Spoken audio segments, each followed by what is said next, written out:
The air in the grand ballroom of the St. Regis, New York, crackled with anticipation. Each champagne flute a tiny shimmering star in a galaxy of wealth. Tonight, my husband, Adrian Sterling, the golden boy of tech, was to be crowned Philanthropist of the Year. He stood at the podium, a vision of success in his custom Tom Ford tuxedo basking in the adoring glow of the city's elite. But as his perfectly rehearsed speech began, his 7 months pregnant wife, Isabella, walked not towards my seat, but towards the stage, a single USB drive clutched in my trembling hand. They were all about to learn the truth behind the millions he so generously gave away, a truth he had buried, a truth that was about to cost him everything. The St. Regis, New York was a palace of dreams, and tonight it was our kingdom. Or rather, it was Adrian's.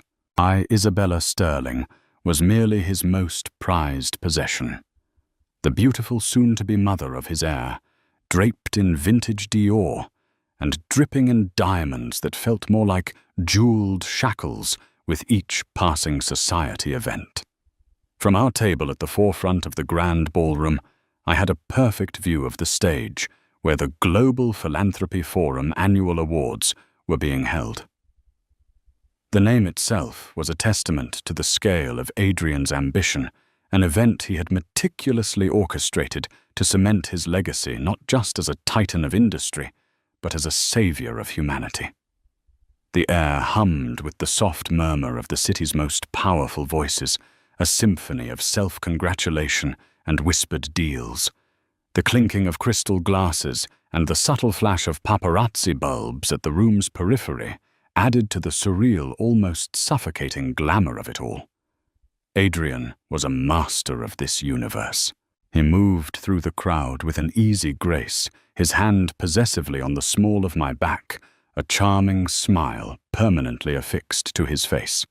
He was the sun around which everyone orbitated his charisma, a gravitational pull that was impossible to resist. He would laugh a deep, resonant sound that made women blush and men feel instantly at ease. He would quote market statistics and then seamlessly transition to a heartfelt anecdote about a recent trip to a developing nation, his eyes glistening with what I now knew to be manufactured sincerity. Isn't he wonderful? A woman whose name I'd long forgotten gushed her face, a taut mask of admiration and envy. What he's doing for sustainable agriculture in Africa, it's simply revolutionary. I smiled, a practiced, hollow gesture that didn't quite reach my eyes. He's a very driven man, I replied, my voice a soft murmur that was easily lost in the din. Driven. That was one word for it. Obsessed, ruthless, and pathologically deceptive were others that had been circling my mind for weeks, a flock of vultures waiting for the opportune moment to descend. The first crack in the flawless facade of our life had appeared 3 months ago, a hairline fracture that had since splintered into a chasm. It was a Tuesday, I remember, because Adrian always went for his weekly boys' club poker night on Tuesdays. He'd kissed me goodbye, his lips cool against my cheek, the scent of his expensive cologne lingering in the air, long after the purr of his Aston Martin had faded down our long-gated driveway. I had been feeling particularly unwell that evening, the baby kicking with a restless energy that mirrored my own. Unable to sleep, I'd wandered into Adrian's home office, a sleek, minimalist space dominated by a massive mahogany desk. I was looking for a book, something to distract me from the gnawing loneliness that had become my constant companion in our cavernous mansion. That's when I saw it. His personal laptop, the one he guarded more fiercely than the Hope Diamond, was open. He never left it open. He had a whole ritual of shutting it down, a series of clicks and whirs that signaled the end of his workday and the beginning of his carefully curated home life. My heart had given a nervous little flutter.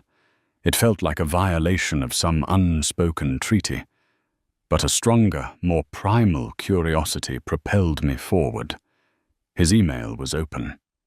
The subject line of the most recent message from a name I didn't recognize, Marcus Thorne, read, "Urgent, the charity account."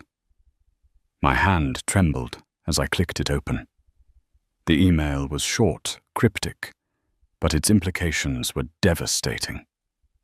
Adrian, the transfer for the West African Agricultural Fund needs to be expedited. The auditors from the real foundation are getting suspicious. The numbers aren't adding up on their end. We're funneling too much through the Shell Corp. This isn't sustainable. We need to talk. Now. I sank into Adrian's plush leather chair, the room suddenly spinning. Shell Corp, real foundation. The words swam before my eyes, meaningless, and yet terrifyingly significant. The West African Agricultural Fund was his flagship project, the one that had earned him tonight's award. He'd spoken about it with such passion, his eyes alight as he described the new irrigation systems, the empowered local farmers, the thriving communities he was single-handedly building. I had been his most ardent supporter, his sounding board, the one who had listened with rapt attention to his every ambition. I had believed in him, in the beautiful lie he had so expertly woven around us. For weeks, I lived in a state of quiet panic, a silent scream trapped in my throat. I watched him more closely, my love and admiration slowly curdling into a nauseous suspicion. I saw the way his eyes would dart to his phone when a certain notification sound chimed, the way he would end calls with a clipped "I'll call you back" whenever I entered the room. The poker nights became more frequent, his business trips longer and more opaque. He was a ghost in our own home, his physical presence a constant, painful reminder of the emotional chasm that had opened between us. He would come home late, smelling of a perfume that wasn't mine, a faint floral scent that clung to the fibers of his expensive suits. When I'd confronted him, my voice shaking, he had laughed it off. "Darling, you're being hysterical. It's the pregnancy hormones. You know how many people I have to meet, the endless networking." He'd tilt my chin up, his thumb stroking my cheek in a gesture that was once reassuring, but now felt like a silken threat. "Don't you trust me?" And that was the question, wasn't it? Trust. It was the foundation of our marriage, the bedrock upon which we had built our life together. And it was crumbling to dust beneath my feet. My breaking point came a week before the awards ceremony. I had hired a private investigator, a former detective with sad, knowing eyes, who had listened to my story without a hint of judgment. It was the most terrifying and empowering thing I had ever done. The initial report arrived in a plain brown envelope delivered by a discreet messenger. Inside were photographs. Adrian not in a stuffy boardroom, but on a sun-drenched balcony of a boutique hotel in the city, his arm wrapped around a woman with fiery red hair and a laugh that seemed to echo even in the still image. They were kissing a passionate, unrestrained kiss that was a world away from the chaste public pecks he bestowed upon me. Her name, the report stated, was Serena Vance, a junior analyst at his company. But the real gut punch came in the second part of the report. The investigator had managed to access the bank statements for the Shell Corporation Marcus Thorne had mentioned in the email. The West African Agricultural Fund was a ghost. The millions of dollars that were supposed to be building a better future for impoverished farmers were being funneled into offshore accounts funding a lifestyle of extravagant excess for Adrian and his cronies. There were payments for yachts, private jets, and a lavish penthouse apartment in Serena's name. My husband, the celebrated philanthropist, was a fraud. He wasn't saving the world. He was robbing it blind. Now sitting at this table, surrounded by the very people he had deceived, a cold, hard certainty settled in my heart. The nausea and the fear were gone, replaced by a steely resolve that felt foreign and yet strangely familiar. It was the fierce protective instinct of a mother, a lioness defending her cub from the jackal in its den. This baby, my baby, would not be born into a legacy of lies. Adrian caught my eye from across the room and gave me a brilliant, confident smile, a silent, "I love you," mouthed in my direction. I didn't smile back. I simply held his gaze, my expression unreadable, a silent promise of the storm that was about to break. He frowned, a flicker of confusion crossing his handsome features, before he was swept away by another well-wisher.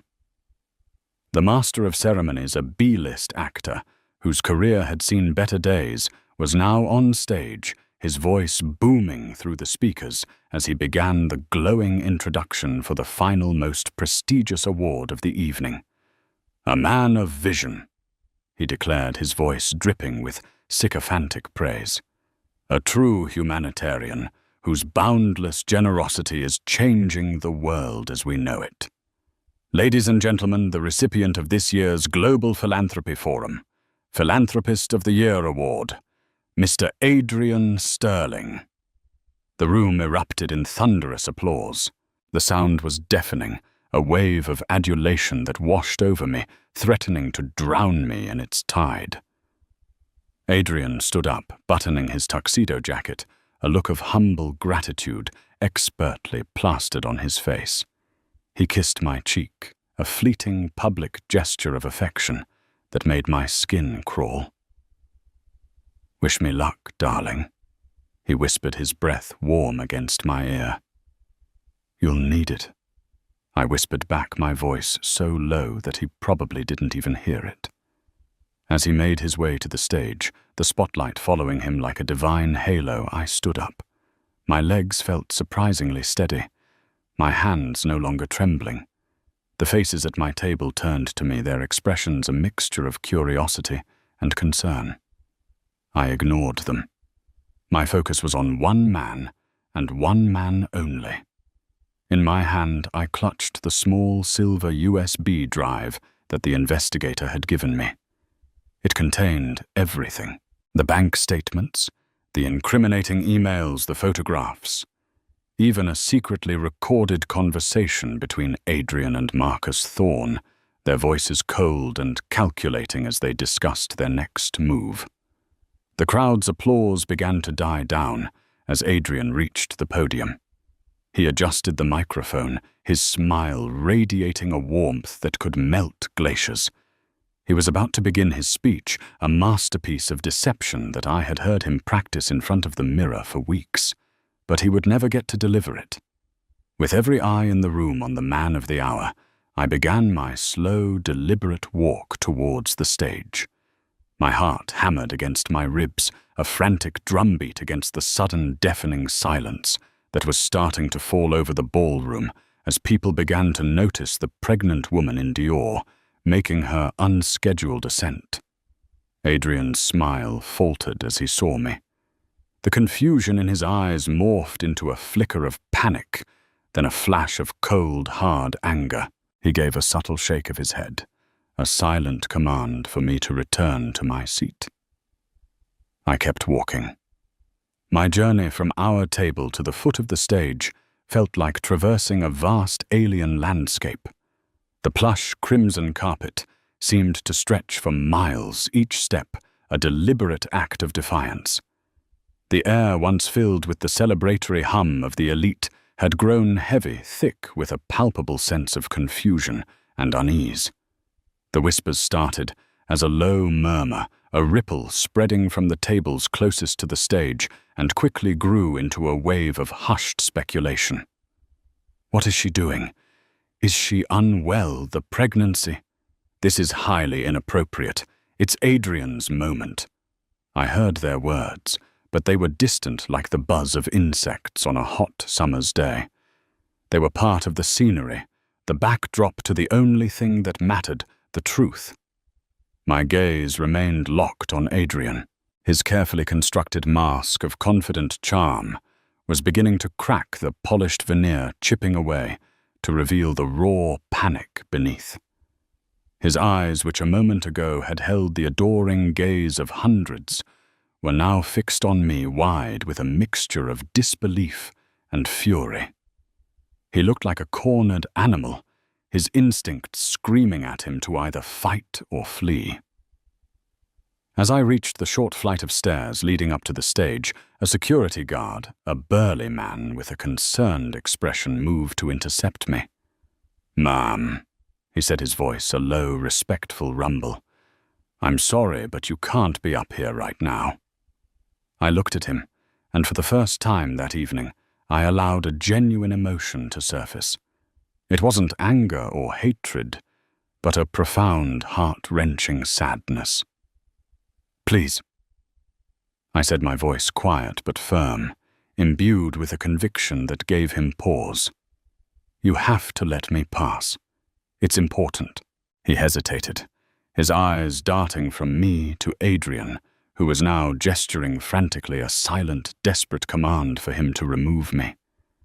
But something in my eyes, perhaps the glint of unshed tears, or the raw determination of a woman on the brink, made him step aside. I ascended the stairs, the heat of the stage lights a stark contrast to the icy resolve that had taken root in my soul. The silence in the ballroom was now absolute, a heavy, suffocating blanket that seemed to absorb all sound. Every single person in that room, from the waiters standing by the walls to the titans of finance at the front tables, was watching their forks, suspended mid-air, their conversations abandoned. Adrian's voice was a harsh, strained whisper as I came to a stop beside him at the podium. "Isabella, what in God's name do you think you're doing? Get off this stage. Now." His fingers wrapped around my upper arm, his grip surprisingly tight, a painful reminder of the physical strength he usually kept so well hidden. I didn't flinch. I simply looked down at his hand, then back up into his eyes, my own reflecting a cold fire he had never seen before.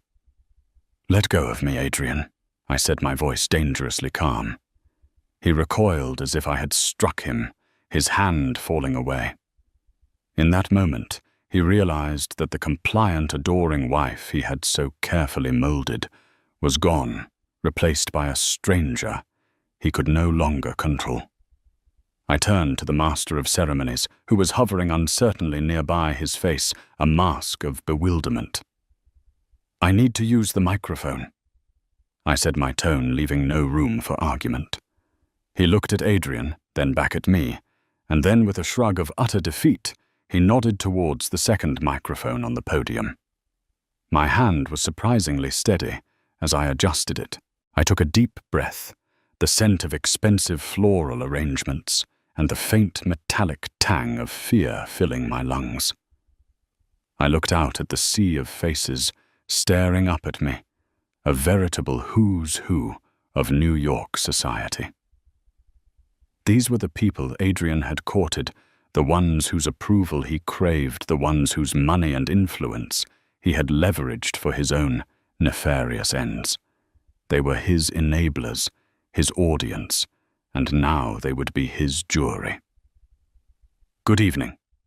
I began, my voice clear and strong, resonating through the cavernous ballroom with an authority that surprised even me. "My name is Isabella Sterling. For the past 5 years, you have known me as Adrian Sterling's wife. I have stood by his side, smiling, for the cameras, hosting the fundraisers, and believing with all my heart in the incredible philanthropic work he claimed to be doing."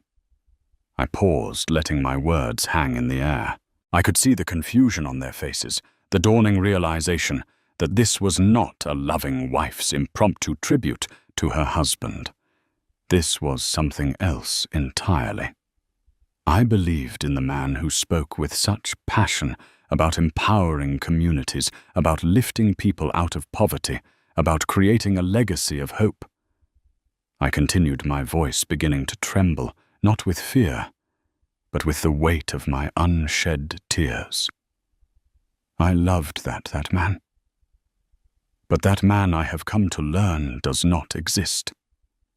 A collective gasp swept through the room. Adrian, who had been frozen in a state of stunned disbelief, finally found his voice. "Isabella, stop this nonsense at once!" He hissed, his voice a venomous whisper that was picked up by the microphone. "She's not well. The pregnancy, it's making her delusional." I turned to him, my eyes blazing. Delusional. Was I delusional when I found the emails from Marcus Thorne, Adrian? The ones where you discussed funneling money through the shell corporation you named the West African Agricultural Fund. The name Marcus Thorne, though unknown to most in the room, clearly struck a chord with a select few. I saw a man at a table near the front go pale, his eyes darting nervously towards the exit. The trap was sprung. Was I delusional when I found the bank statements? I pressed on, my voice rising with each question, a crescendo of righteous fury. The statements that show millions of dollars donations from many of you in this very room being diverted to offshore accounts, money that was supposed to be building schools and wells in Africa, was instead buying yachts, private jets, and a penthouse for your mistress, Serena Vance. The name of his mistress hung in the air like a poisoned dart, finding its mark with deadly accuracy. The whispers erupted into a cacophony of shocked exclamations. The photographers who had been held at bay at the edges of the room now surged forward, their cameras flashing like a strobe light, capturing every nuance of Adrian's crumbling composure. "This is slander lies!" Adrian roared, his face a grotesque mask of rage and desperation. He lunged for my microphone, but I was ready for him.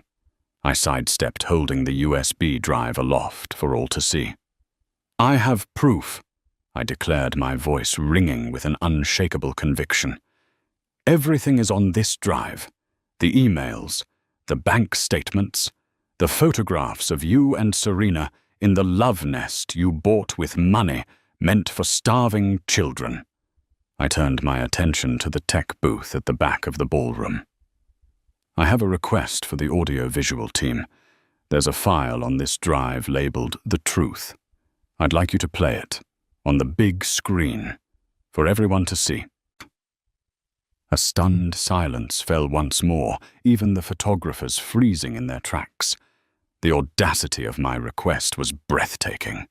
I was not just accusing my husband. I was presenting the evidence for his conviction in the court of public opinion. Adrian's face had gone from red to a deathly white. The fight seemed to drain out of him, replaced by a look of utter abject terror. He knew what was on that drive. He knew that I had him, that his carefully constructed world was about to be obliterated before his very eyes. "Don't you dare!" He seethed, his voice a low, desperate plea. "Isabella, think about our baby. Think about our family." "I am thinking about my baby," I retorted, my voice thick with emotion. "I am thinking about the kind of world I want to bring my child into, a world where truth matters, a world where men like you are not celebrated, but held accountable for their actions." My eyes found the technician in the booth. He was looking at me, his expression a mixture of shock and something else. Admiration. I gave him a small, almost imperceptible nod. For a moment, that stretched into an eternity, nothing happened. The tension in the room was so thick, it was almost impossible to breathe. Then, with a soft click that sounded like a gunshot in the silent room, the massive screens on either side of the stage, which had been displaying the logo of the Global Philanthropy Forum, flickered to life. The first image to appear was the email from Marcus Thorne, its damning words writ large for all to see. A low, horrified murmur rippled through the crowd. Then came the bank statements, a damning ledger of Adrian's greed, the flow of money from the so-called charity to his personal accounts undeniable. And then came the photographs. Adrian and Serena laughing on the balcony of the penthouse, their bodies intertwined.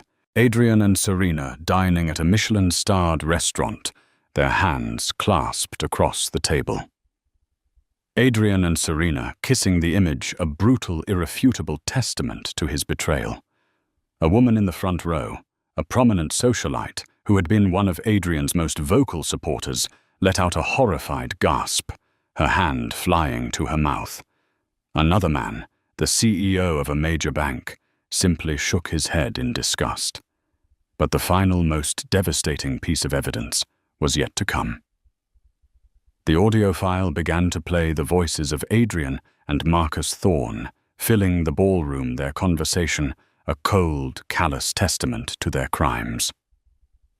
"The auditors are getting closer," Marcus's voice, tinny and distorted through the speakers, said.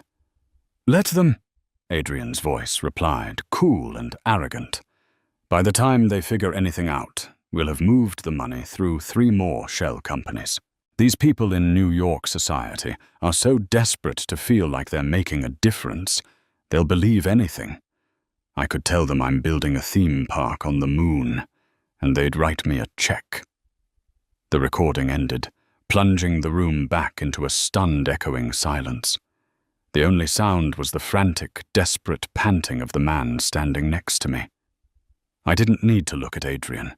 I could feel the waves of hatred and disgust rolling off the crowd, a tidal wave of revulsion directed squarely at the man they had been applauding just moments before. I had not just exposed his lies. I had held up a mirror to their own gullibility, their own willful blindness. I lowered the microphone, my part in this drama complete. I had brought the truth into the light, and now I would let the consequences unfold. The crowd, which had been frozen in a state of shock, was beginning to stir, the silence breaking as a low, angry growl began to emanate from the assembled guests. They were no longer a room of admirers. They were a mob, and they had just found their target. The man of the hour had become the man of the moment, and that moment was one of utter public disgrace. Adrian stood at the podium, a deer in the headlights of 1,000 accusations. The adoring spotlight that had moments before caressed him like a lover now seemed to burn, to sear, to expose every flaw. He opened his mouth, but no sound came out. The brilliant, articulate man, who could charm investors out of billions and captivate an audience with a single, well-turned phrase, was rendered utterly speechless. The carefully rehearsed words of his acceptance speech, a symphony of false humility and grandiose promises, had turned to ash in his mouth. He was a statue of a fallen god. His handsome face, usually so animated with confidence, now a canvas of stark terror. His eyes darted around the room, not seeking adulation anymore, but searching for an escape route, an ally, a single friendly face in a sea of contempt. He found none. The faces that stared back at him were contorted with a mixture of shock, disgust, and a chillingly personal sense of betrayal. These were not just anonymous donors. These were his peers, his friends, the people he had played golf with, whose children went to the same elite schools as his future child was supposed to. He had not just stolen their money, he had made fools of them. The angry murmur in the ballroom was coalescing into something more focused, more potent. A single voice, clear and sharp, cut through the din. "Thief!"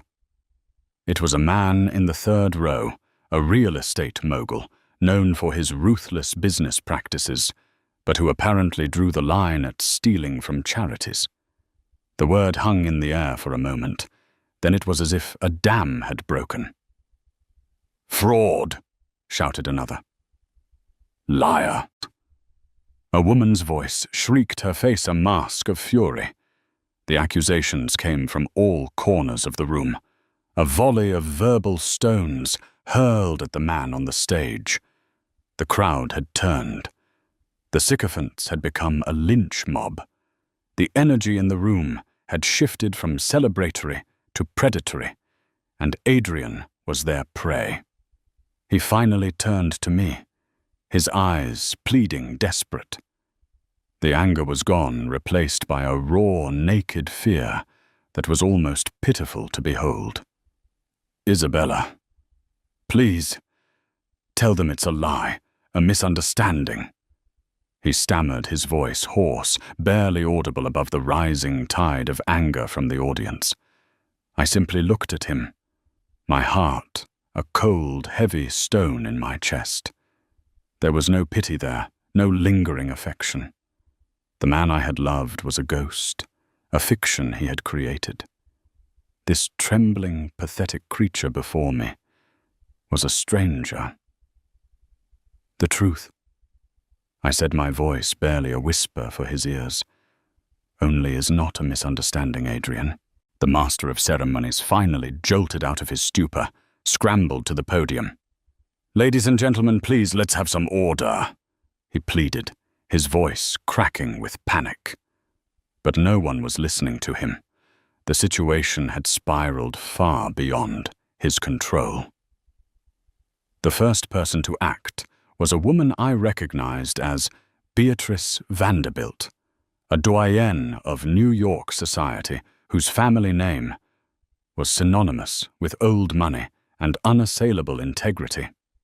She stood up, her regal posture a stark contrast to the chaos erupting around her. She didn't shout. She didn't need to. She simply picked up her wine glass and with a look of utter disdain directed at Adrian, she turned it upside down, letting the expensive red wine bleed into the pristine white tablecloth. It was a gesture of profound contempt, more damning than any shouted insult. One by one, others followed her lead. At table after table, glasses were overturned, the spreading crimson stains a silent collective judgment. It was a powerful, visually stunning rejection, a stain on Adrian's reputation that would never wash out. The security guards, who had been hovering uncertainly, now began to move with purpose, not to protect Adrian, but to control the increasingly volatile crowd. People were getting to their feet, their faces contorted with rage. A few were even starting to move towards the stage, their intentions clear. It was then that Adrian, seeing the last of his support evaporate, finally broke. With a strangled cry of despair, he turned and fled. He didn't use the stairs. He stumbled off the side of the stage, nearly tripping over a speaker, and scrambled towards a side exit. His custom Tom Ford tuxedo, once a symbol of his success, now looking like the ill-fitting costume of a failed actor. The photographers, sensing the climax of the drama, descended like a pack of wolves, their flashes creating a blinding, disorienting strobe effect. They chased after him, their shouted questions, a brutal, relentless chorus. "Mr. Sterling, is it true? What about the offshore accounts? Are you resigning as CEO?" He didn't answer. He simply ran a man stripped of his dignity, his legacy, his entire identity in the space of 10 minutes. As the heavy oak door slammed shut behind him, a strange, eerie silence fell over the ballroom. It was the silence of a battlefield after the main engagement is over, the air, thick with the smell of gunpowder and the shock of what had just transpired. All eyes turned to me. I was still on the stage, the lone figure at the center of the storm. The anger that had been directed at Adrian now morphed into something else, a complex mixture of pity, respect, and a morbid, insatiable curiosity. I was no longer just the pregnant wife. I was the avenging angel, the whistleblower, the woman who had dared to tear down the king in his own court. My legs, which had been so steady, suddenly felt weak. The adrenaline that had fueled my righteous fury began to recede, leaving behind a profound, bone-deep exhaustion. The enormity of what I had done washed over me. I had not just exposed my husband, I had detonated a bomb in the middle of my own life, and the fallout was only just beginning. I felt a gentle touch on my arm. I turned to see Beatrice Vanderbilt standing beside me. Her eyes, which had been so cold and hard a moment ago, now held a surprising warmth, a glimmer of empathy. "Are you all right, my dear?" she asked, her voice soft. I could only nod, the words catching in my throat. "That was the bravest thing I have ever seen," she said, her voice firm, leaving no room for doubt. She then turned to the stunned master of ceremonies. "Someone get this woman a chair and a glass of water, and for God's sake, get these vultures." She gestured towards the remaining photographers, who were now trying to get a shot of me out of here. Her words, spoken with the unquestionable authority of her station, had an immediate effect. The security guards began to clear the room, the photographers grumbling but compliant. The master of ceremonies, grateful for the direction, rushed to find me a chair.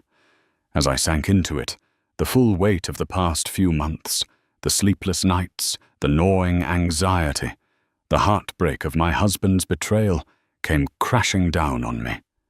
A single tear, hot and heavy, escaped my eye and traced a path down my cheek. Then another and another. The steely resolve that had carried me through the evening crumbled, and I began to weep, not with sadness for the man I had lost, but with the overwhelming relief of a battle hard won, and the terrifying uncertainty of the future that now lay before me and my unborn child. The crowd, the once adoring, then enraged mob, watched me in silence. Their faces a gallery of complex emotions. Their judgment of Adrian complete, their verdict on me yet to be decided. The revelation was over, but the story, my story, was far from finished. The moments that followed Adrian's desperate flight were a blur of fragmented images and muffled sounds, like a dream from which you struggle to wake. The grand ballroom of the St. Regis, a space designed for carefully orchestrated celebrations, had become the epicenter of a social earthquake. The air, thick with the scent of expensive perfume and betrayed trust, hummed with a nervous energy. Beatrice Vanderbilt remained by my side, a surprisingly steadfast anchor in the swirling vortex of chaos. She had dispatched someone for water and another to find my coat. Her commands cutting through the residual shock in the room with practiced efficiency. She was a woman accustomed to taking charge, and tonight she had appointed herself my protector. "Don't you worry about a thing, my dear," she murmured, patting my hand as I sat still, trembling on the chair they had brought to the stage. "You did what you had to do. You did the right thing." Her words were a balm to my frayed nerves, but they couldn't completely silence the discordant symphony of reactions that filled the room. The initial unified wave of anger towards Adrian had fractured into 100 different streams of conversation. I could hear snippets as the guests, recovering from their collective shock, began to process the evening's events. "I can't believe it. I just signed a check for his foundation last week." Always thought he was too good to be true. That smile never reached his eyes. And the mistress, Serena Vance from his own company. The audacity. What will happen to Sterling Innovations?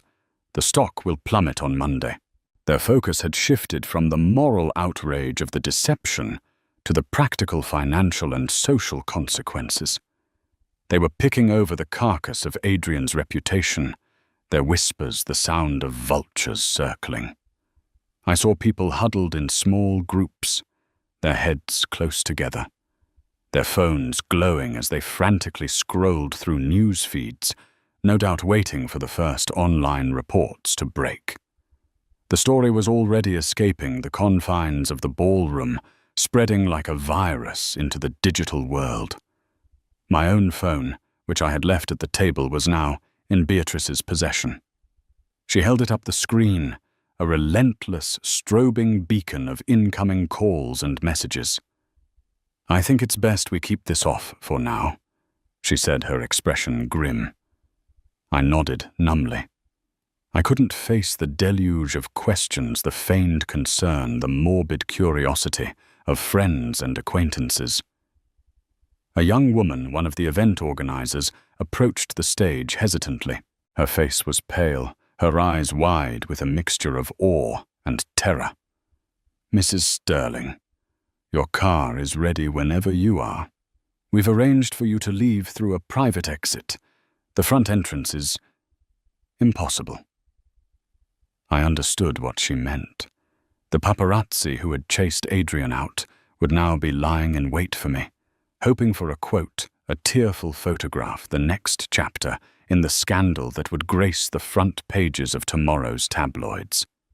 Beatrice stood up, her posture radiating an aristocratic authority. "I'll take her," she announced, not to me, but to the room at large.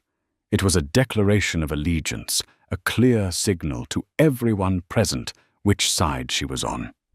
In the cutthroat world of New York society, where alliances shifted like sand, this was a significant gesture. She was drawing a line in the sand and daring anyone to cross it. She helped me to my feet, my body feeling strangely heavy, the baby a solid, reassuring weight within me.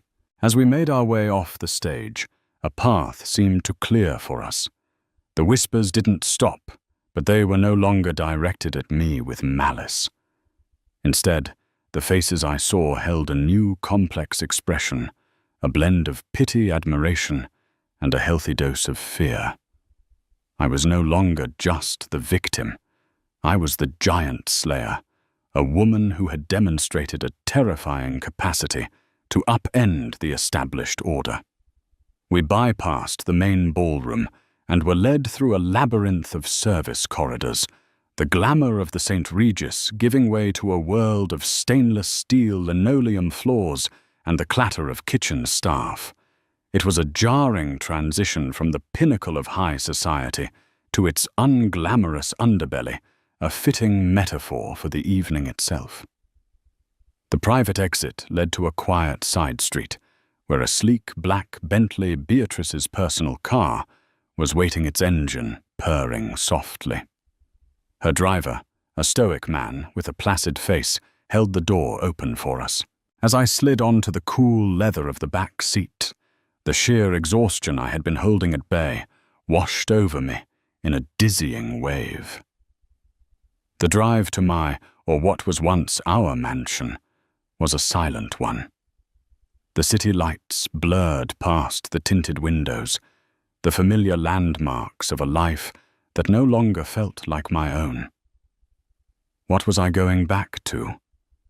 A house filled with memories that were now tainted, a home that was no longer a sanctuary, but a crime scene. When we pulled up to the imposing iron gates, they were for the first time since I had moved in, closed and locked. A new security detail, men I didn't recognize, stood guard. Beatrice spoke to them through the car's intercom system, her voice calm and authoritative, and the gates swung open. "I took the liberty of arranging some proper security for you," she explained as we drove up the long, winding driveway. "Adrian's men are gone. You can't trust them. These men work for me. They will ensure no one bothers you, least of all him." I was too tired to even process the full import of her actions, the incredible foresight and generosity she was showing me.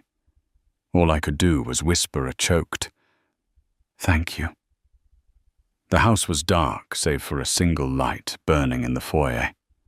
As I stepped inside, the familiar scent of home, a mixture of lemon polish and fresh flowers, felt alien. The silence was oppressive, a stark contrast to the chaos of the evening. It was the silence of abandonment. Adrian was gone. His presence, which had once filled every room, had been erased. Beatrice didn't leave me at the door. She walked me inside, her hand on my arm, a steadying presence. She surveyed the grand marble-floored foyer, her expression unreadable. "You shouldn't be alone tonight, Isabella," she said gently. "Do you have family? You can call a friend who can come and stay." I thought of my parents retired and living a quiet life in Florida, and my sister a teacher in a small town in Oregon. Calling them now in the middle of the night and trying to explain the cataclysm that had just occurred felt like an impossible task. The friends I had made in New York were mostly Adrian's friends, their loyalty I now realized as transactional as his philanthropy.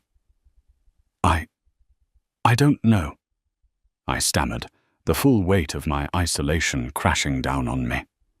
Beatrice nodded, a flicker of understanding in her eyes. "All right," she said, her tone decisive. "My daughter Amelia is about your age. She lives just a few blocks away. I'm going to call her. She'll come and stay with you for a few days. You won't have to talk about it if you don't want to, but you will not be alone in this house." And just like that, she took control, arranging my life with the same ease she would arrange a charity luncheon. While she stepped away to make the call, I wandered into the living room, a vast, impersonal space with floor-to-ceiling windows that looked out onto the manicured gardens. On the mantelpiece above the cold, unused fireplace was a collection of framed photographs. Us on our wedding day, beaming with a happiness that now felt like a cruel joke. Us on a yacht in the Mediterranean, the picture of carefree wealth. Us at last year's award ceremony. Adrian's arm wrapped protectively around me. With a sudden, violent surge of anger, I swept my arm across the mantelpiece. The photographs crashed to the floor, the sound of shattering glass echoing the shattering of my life. I stared down at the fragments of our fabricated happiness, my breath coming in ragged gasps. This was the real aftermath. Not the public scandal, but the private wreckage, the emotional debris that I would have to navigate in the days, weeks, and months to come. When Beatrice returned, she found me standing amidst the broken glass tears streaming down my face. She didn't say a word. She simply came to me and wrapped her arms around me, holding me, as I sobbed not like a society grande dame, but like a mother. And in the cold, silent ruin of my perfect life, that small act of human kindness was the first tentative ray of light in the profound darkness that had enveloped me. The crowd had turned on Adrian, but in their place a single powerful ally had stepped forward, and for now that was enough. The fallout from what the tabloids dubbed the philanthropy phenomenon was not a gentle wave of consequence. It was a tsunami that obliterated Adrian's world overnight. Before the sun even rose on Saturday, the story had gone viral, a digital wildfire consuming the reputation he had spent a decade meticulously constructing. The first casualty was his empire. In the volatile world of after-hours trading, the stock of sterling innovations nosedived into an abyss. The company so inextricably linked to the cult of Adrian's personality was now shackled to his disgrace. The audio clip of him boasting about his gullible investors became a late-night talk show staple and the company's unofficial epitaph. The board of directors. A group of powerful figures who had once lauded his genius moved with the swift, merciless precision of sharks scenting blood. An emergency meeting was convened, and by Saturday evening, a stark press release confirmed the inevitable Adrian Sterling was terminated as CEO, and a full-scale forensic investigation into the company's finances was underway. His allies, his so-called friends, had severed the limb to save the body, casting him out without a moment's hesitation. Simultaneously, the gears of justice began to grind. Citing the evidence I had presented on a single USB drive, the New York Attorney General's office announced a formal investigation into a litany of potential charges via fraud, mail fraud, money laundering. The FBI soon followed their interest, piqued by the international nature of his shell corporations. The intricate architecture of his deceit, once his fortress, was now his prison, being systematically dismantled by the very authorities he had held in such arrogant contempt. His personal world imploded with equal finality. Serena Vance, the fiery-haired mistress for whom he'd torched his life, proved to be as transactional as his charity. She vanished. While reporters swarmed the penthouse bought with stolen money, she was already gone, having cleared out her belongings in the dead of night. A whisper in a gossip column suggested she was on a one-way flight to a sun-drenched country with no extradition treaty, a ghost leaving him to face the inferno alone. The ultimate betrayal, however, came from his partner in crime. Marcus Thorne was arrested by federal agents at his sprawling Hamptons estate on Sunday morning. Faced with decades in prison, his loyalty evaporated. His lawyer immediately informed prosecutors that Marcus was prepared to offer a full confession and testify against Adrian in exchange for leniency.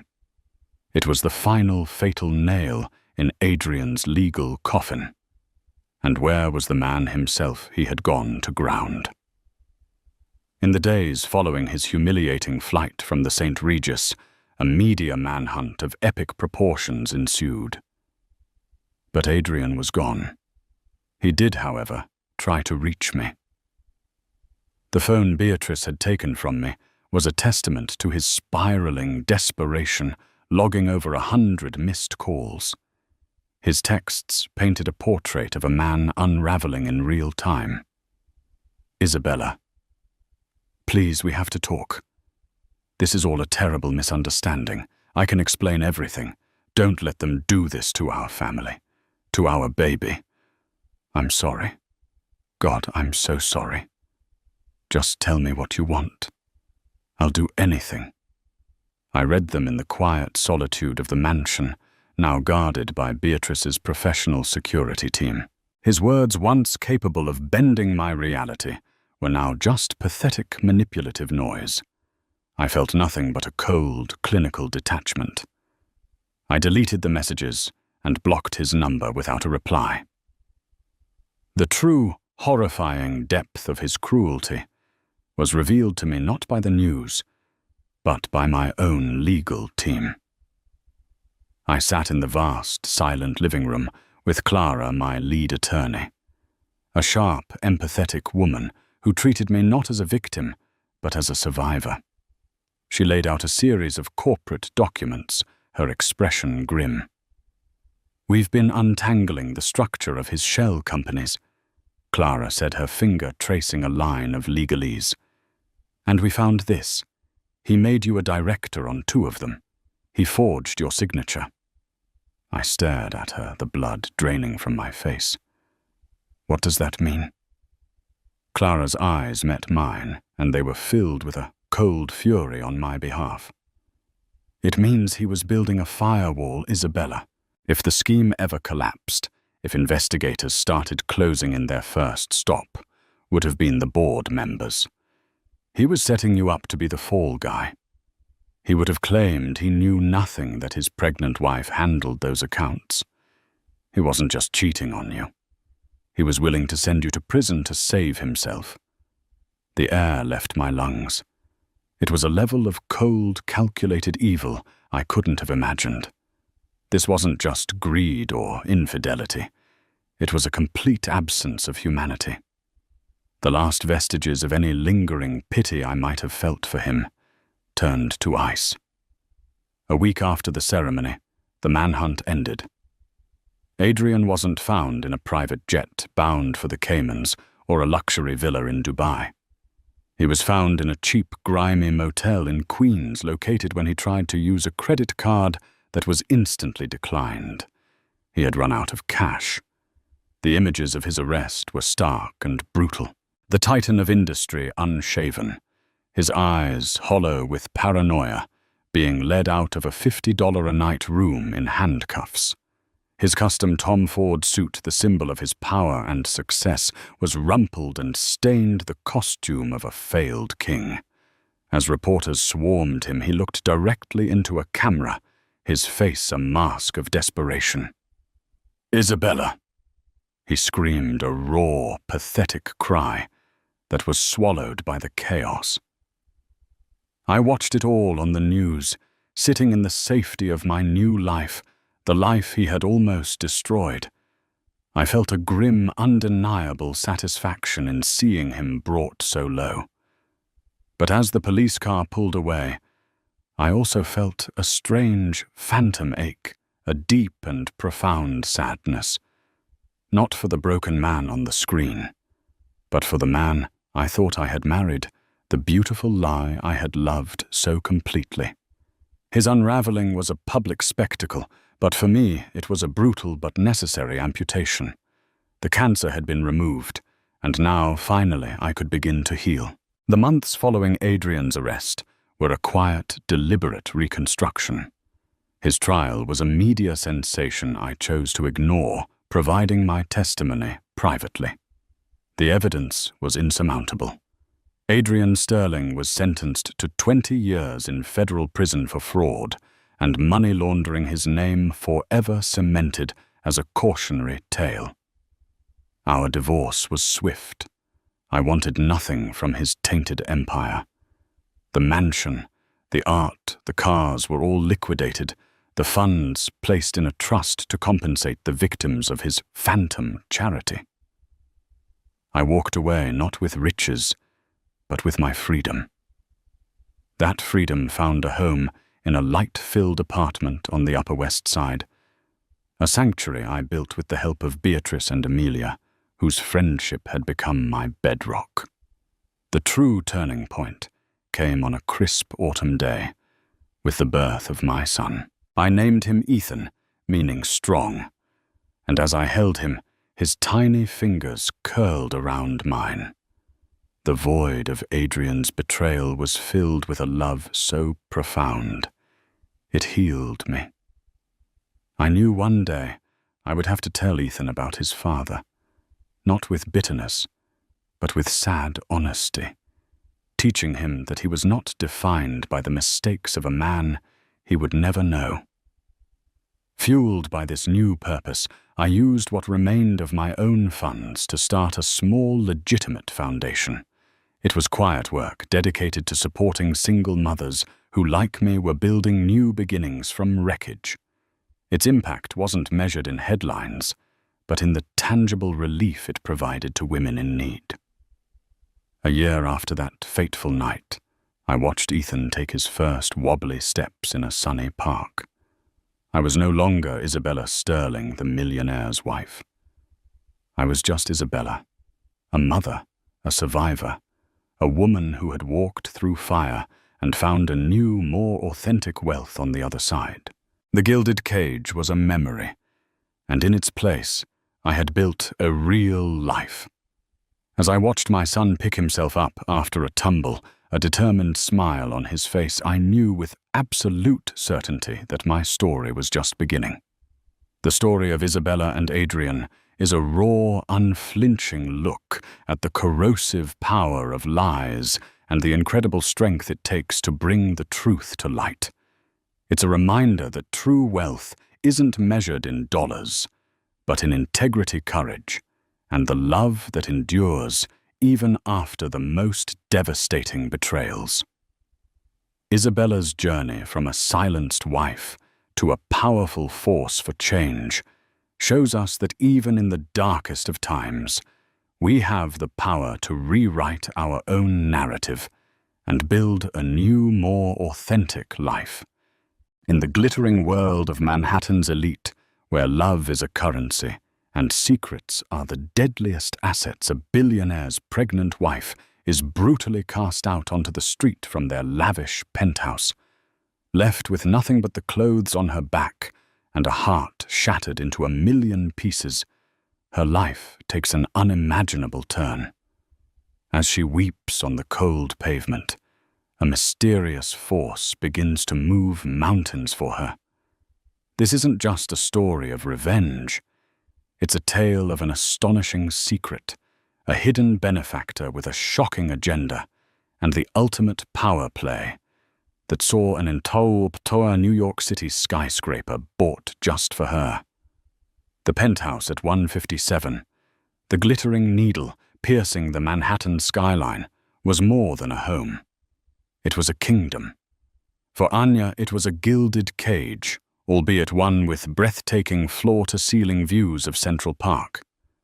From this vantage point, the city seemed a toy, a miniature world she could hold in the palm of her hand. But her own world felt just as controlled, just as subject to the whims of its creator. Her husband, the formidable and devastatingly handsome Julian Croft. Julian wasn't just wealthy, he was a titan of industry, a man whose name was whispered with a mixture of awe and fear in the boardrooms of Wall Street. He had built his empire from the ground up, a fact he never let anyone, especially Anya, forget. Theirs was a whirlwind romance, a story the tabloids had devoured with insatiable hunger. A young, unknown artist swept off her feet by the city's most eligible bachelor. The wedding was a spectacle, a symphony of extravagance held at the iconic Plaza Hotel, with a guest list that read like a who's who of global power. For 5 years, Anya had played her part to perfection. The demure, elegant wife, a stunning accessory on Julian's arm at countless galas and charity events. She had traded her paintbrushes and canvases for couture gowns and diamond necklaces.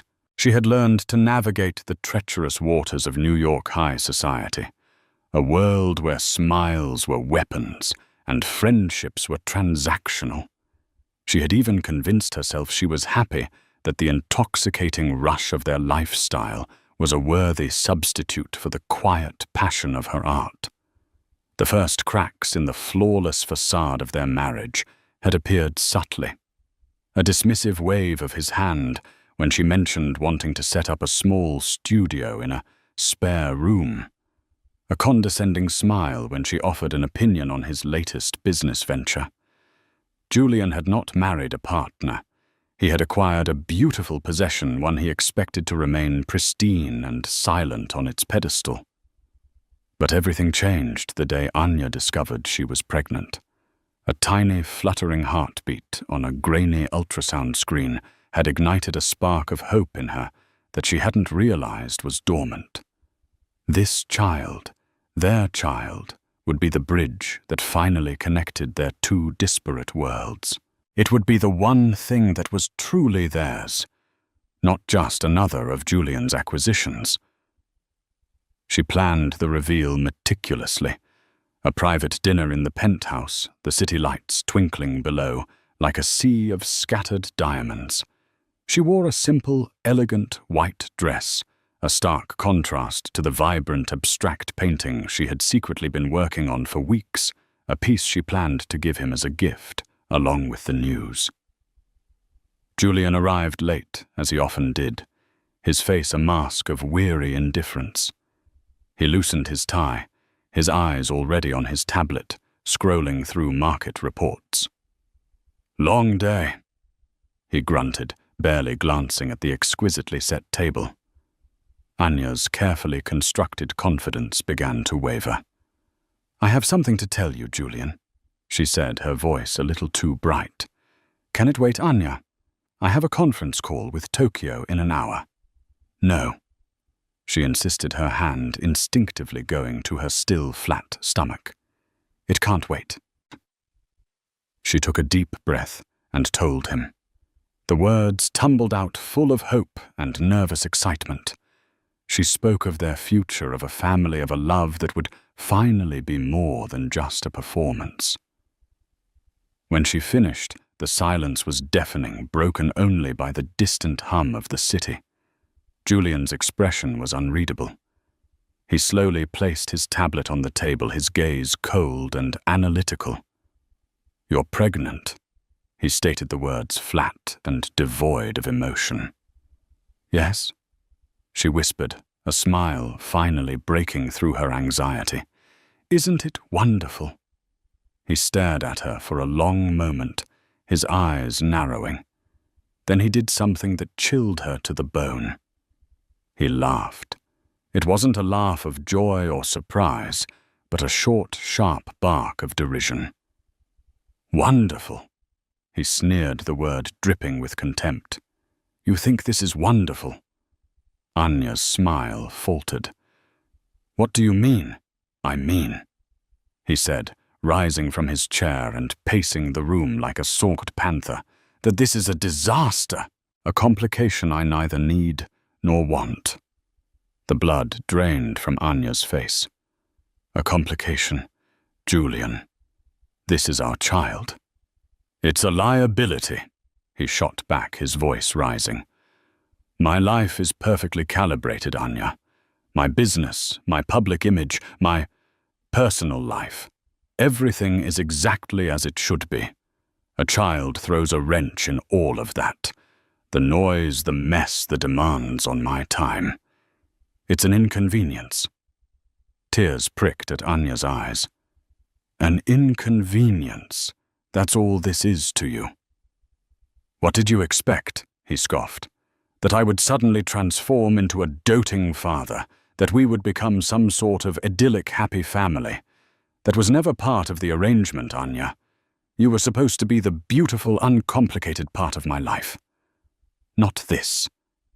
He gestured vaguely at her midsection, his disgust palpable.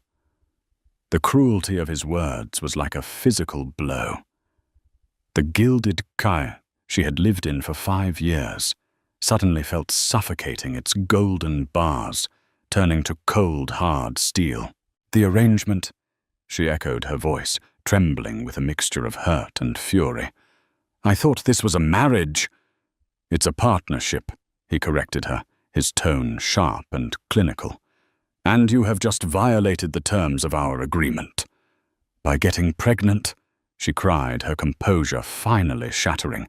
"How could you be so heartless? Heartless!" He repeated, a cruel smirk playing on his lips. "I'm a pragmatist, Anya, and pragmatically this is a problem that needs to be solved." He walked over to the floor-to-ceiling windows, his back to her as he surveyed his kingdom below. "I've already spoken to my lawyer. He'll draw up the papers." Anya's heart stopped. "What papers?" He turned to face her, his expression as cold and unforgiving as the winter sky. "Our divorce, of course, and a non-disclosure agreement. You will be well compensated for your time naturally. A generous settlement enough to ensure your silence and your discretion." The room began to spin.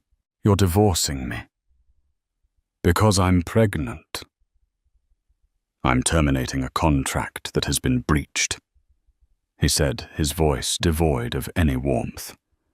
"As for the issue," he hesitated, his gaze flickering once more to her stomach. "You will take care of it. Discreetly." The implication hit her with the force of a tidal wave. "Take care of it," she whispered, the words catching in her throat. "You want me to get rid of our baby?" "It's not a baby, Anya," he said, his voice dangerously low. "It's a fetus, a collection of cells that threatens to derail my life. You will terminate the pregnancy. It's the only logical solution." Anya stared at him, at this man she had once thought she loved, and saw a stranger, a monster cloaked in a bespoke suit. The love she had harbored for him, the hope she had held on to so desperately withered and died in that instant, replaced by a cold, hard knot of revulsion. "No," she said, her voice shaking but firm. "I won't." Julian's eyes flashed with anger. "Don't be a fool, Anya. You have no idea what you're up against." "I don't care," she said, a newfound strength surging through her veins. "I will not murder my child for your convenience." For a moment she thought he might strike her. He took a step towards her, his face contorted in a mask of rage. But then he seemed to collect himself, a chillingly calm expression settling over his features. "Very well," he said, his voice deceptively soft. "You've made your choice. Now you can live with the consequences."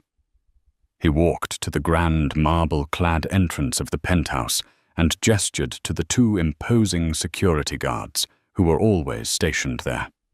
"Pack a bag for Mrs. Croft," he commanded, his voice ringing with absolute authority. "One bag, she's leaving." The guardsmen, who had always treated her with deference and respect, now looked at her with a mixture of pity and professional detachment. One of them, a burly man named Frank, moved towards their bedroom. Anya was in a state of shock, her mind struggling to process the rapid-fire succession of events. "Julian, you can't do this," she pleaded, her voice cracking. "This is my home." "It was never your home, Anya," he said, his voice as sharp as glass. "It's my property, and you are no longer welcome here."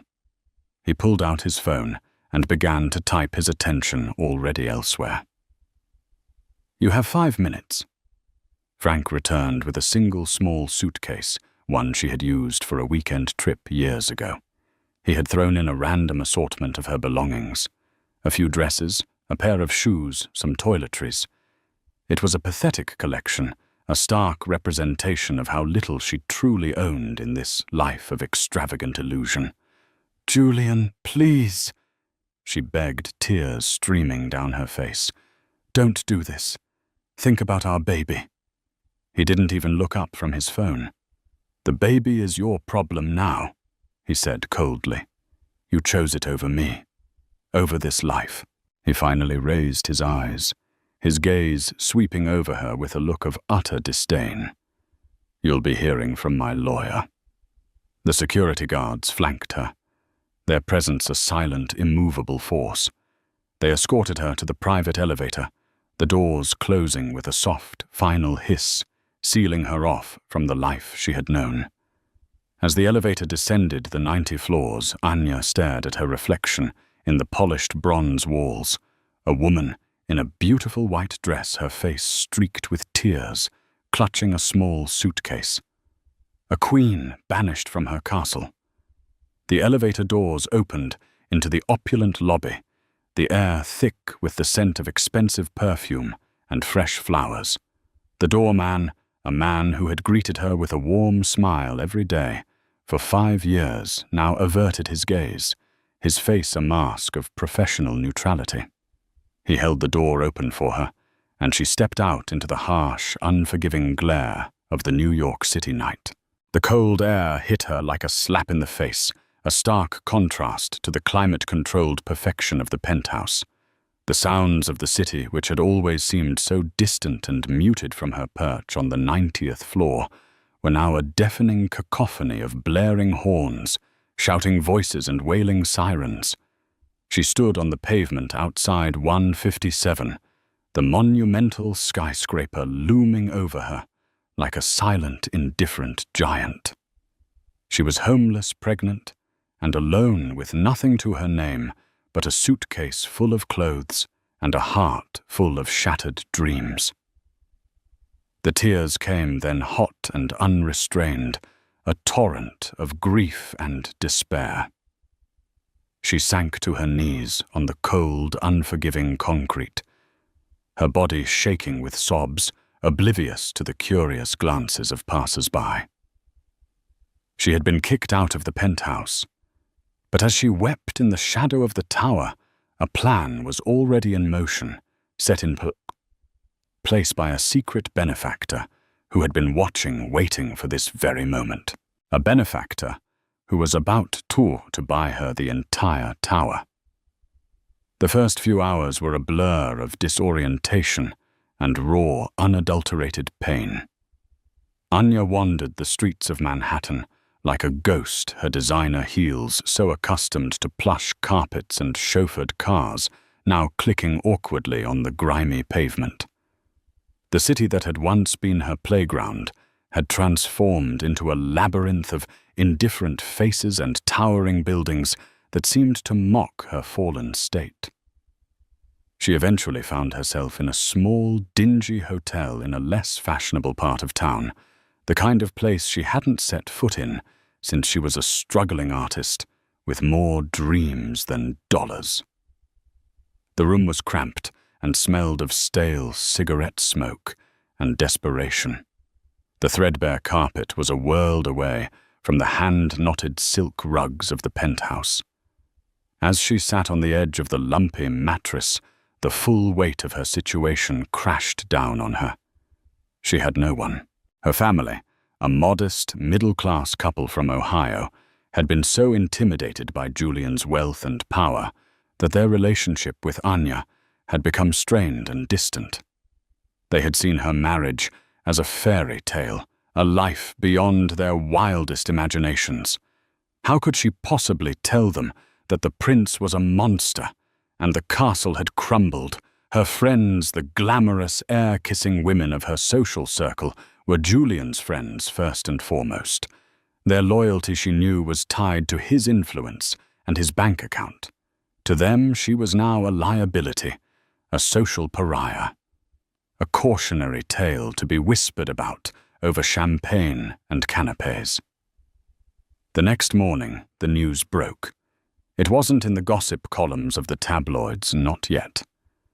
Julian was too meticulous for that. Instead, it was a carefully worded statement from his company's PR department, released to the financial press. Julian Croft and Anya Croft have amicably decided to separate, it read. They ask for privacy during this difficult time. Amicably? Anya scoffed, the word tasting like ash in her mouth. There was nothing amicable about being thrown out onto the street in the middle of the night. Her phone, which had been ominously silent since she left the penthouse, suddenly buzzed with a notification. It was a wire transfer. A substantial sum enough to live comfortably for a few years had been deposited into her personal account. It was the generous settlement Julian had spoken of. Hush money, a final insulting transaction to close the books on their marriage. Attached to the notification was a crisp, impersonal email from a law firm she didn't recognize. It contained a single attachment, a PDF of the divorce papers and the non-disclosure agreement. The terms were brutal. She was to relinquish all claims to their marital assets, to never speak publicly or privately about their marriage, or the reasons for its dissolution, and most chillingly, to resolve the issue of the pregnancy in a timely and confidential manner. A wave of nausea sharper than her morning sickness washed over her. He was actually trying to legally obligate her to have an abortion. The audacity, the sheer unadulterated arrogance of it was breathtaking. A fool ignited within her a flicker of the defiance that had made her refuse his demand in the first place. She would not be bought. She would not be silenced, and she would most certainly not harm her child. She deleted the email without a second thought, the act a small but significant rebellion. Meanwhile, back in the rarefied air of the 90th floor, Julian was orchestrating his own narrative. He convened an emergency meeting with his inner circle, his shark-like lawyer, Arthur Vance, his ruthlessly efficient head of PR. A woman named Diana, who could spin straw into gold, and his younger brother Marcus, a man who lived in Julian's shadow, his life a testament to wasted potential and hedonistic pursuits. "She's out," Julian announced, his voice clipped and devoid of emotion. "The settlement has been sent, the papers are with her. It's done. Arthur Vance, a man whose face seemed permanently etched in a disapproving scowl, steepled his fingers. And the other matter. The pregnancy. She's refusing. Julian admitted, a flicker of annoyance crossing his features. She's being sentimental, emotional. Emotional is dangerous. Diana interjected, her sharp eyes scanning her tablet. It's unpredictable. What's our angle? We stick to the amicable separation story, Julian instructed. We leak a few carefully selected tidbits to our contacts at the post. Irreconcilable differences. They grew apart the pressures of my work. The usual clichés. We paint her as a tragic figure, not a victim. Someone who simply couldn't handle the demands of my world. Marcus, who had been lounging on a plush sofa, swirling a glass of amber liquid, let out a low whistle. Cold, bro. Even for you. Threw her out because she's pregnant. That's a new low. Julian's gaze snapped to his brother, his eyes like chips of ice. Stay out of this, Marcus. You have no idea what's at stake. I know you're a bastard, Marcus retorted, taking a defiant sip of his drink. She was a good woman, Julian. The only decent person you've had in your life in years.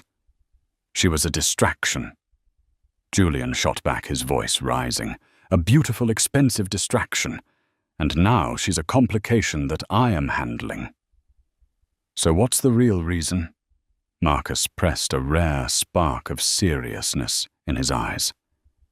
It's not just about the inconvenience of a baby. I know you, Julian. This is about something else. Julian's jaw tightened. He wouldn't admit the real reason, not even to his own brother. The truth was far more complex, a secret buried deep beneath layers of ambition and fear. It was about a legacy, a dynasty he was trying to build, and a past he was desperate to keep buried. A child, his child was a threat to all of it. A wild card, a potential heir who could one day unravel everything he had so carefully constructed. The reason, Julian said, his voice dropping to a menacing whisper, is my business, and you would do well to remember that. The thinly veiled threat hung in the air, a stark reminder of the power Julian wielded over everyone in his orbit, including his own family. While Julian was busy spinning his web of lies, Anya was taking the first tentative steps towards reclaiming her life. She found a small furnished apartment in a quiet, unassuming neighborhood, a place where no one would know her name or her history. She used a fraction of Julian's settlement to pay the rent, the act filling her with a bitter sense of irony. She was using his money to build a life he had tried to destroy. She also made an appointment with a lawyer, not a high-powered celebrity attorney, but a woman named Helen, who ran a small independent practice focused on women's rights. Helen was the antithesis of Arthur Vance. She was warm, empathetic, and radiated a quiet strength that Anya found instantly reassuring. Anya told her everything: the gilded cage, the emotional abuse, the cruel ultimatum, the shocking expulsion from her home. Helen listened patiently, her expression growing more and more grim with each detail. What he has done, Helen said, her voice laced with outrage, is not just morally reprehensible, it's illegal. He cannot coerce you into terminating a pregnancy, and a non-disclosure agreement signed under such duress is highly contestable. For the first time in days, a sliver of hope pierced through Anya's despair. So I can fight him. We can certainly try, Helen said, her tone cautious. But you need to understand, Anya. Julian Croft is one of the most powerful men in this city. He will use every resource at his disposal to crush you. He will try to paint you as an unstable, gold-digging opportunist. He will drag your name through the mud. It will be a brutal public battle. Anya's heart sank. A public battle was the last thing she wanted. All she wanted was to be left alone, to raise her child in peace. "What if I don't want to fight him?" she asked, her voice barely a whisper. "What if I just want him to leave me alone?" Helen gave her a sad, knowing smile. Men like Julian Croft don't just leave people alone, Anya. They control them. The only way to be free of him is to have your own power. The words echoed in Anya's mind. Power. It was something she had never had, something she had never even thought to want.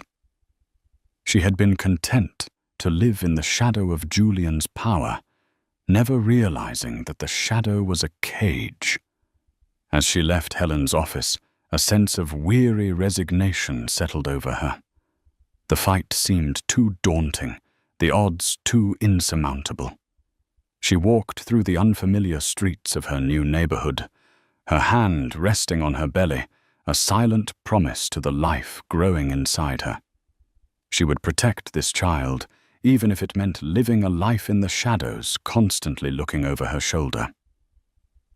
That evening, as she was unpacking the few belongings, she had her phone ring. It was an unknown number. Hesitantly, she answered. "Anya Croft," a man's voice asked. It was a voice she didn't recognize, smooth and professional, with an undercurrent of something she couldn't quite place. "Yes," she answered cautiously. "Who is this?" "My name is Benjamin Carter," the man said. "I am a representative for a private benefactor who has taken an interest in your situation." Anya's blood ran cold. Was this another of Julian's tricks? Another lawyer? Another threat? "I don't know what you're talking about," she said, her voice sharp with suspicion. "Please, Mrs. Croft," the man said, his tone calm and reassuring. "This is not what you think. My client is an admirer of yours, a supporter, and they are aware of the injustice that has been done to you." Anya was speechless. An admirer. A supporter. It made no sense. "My client," Benjamin Carter continued, his voice dropping slightly, "has instructed me to make you an offer of assistance, a way to secure your future and the future of your child in a way that will ensure you are never at the mercy of a man like Julian Croft again." Anya's mind raced, trying to process the bizarre turn of events. "What kind of offer?" "My client is a person of considerable means," Carter explained, "and they believe in righting wrongs. They have been following your husband's career for some time, and they are displeased with his methods. They see in you an opportunity to restore a certain balance." "I don't understand," Anya said, her confusion mounting. "What do you want from me?" "We want nothing from you, Mrs. Croft," Carter said smoothly. "We want to give you something. A weapon, a shield, a home." He paused, letting the words hang in the air.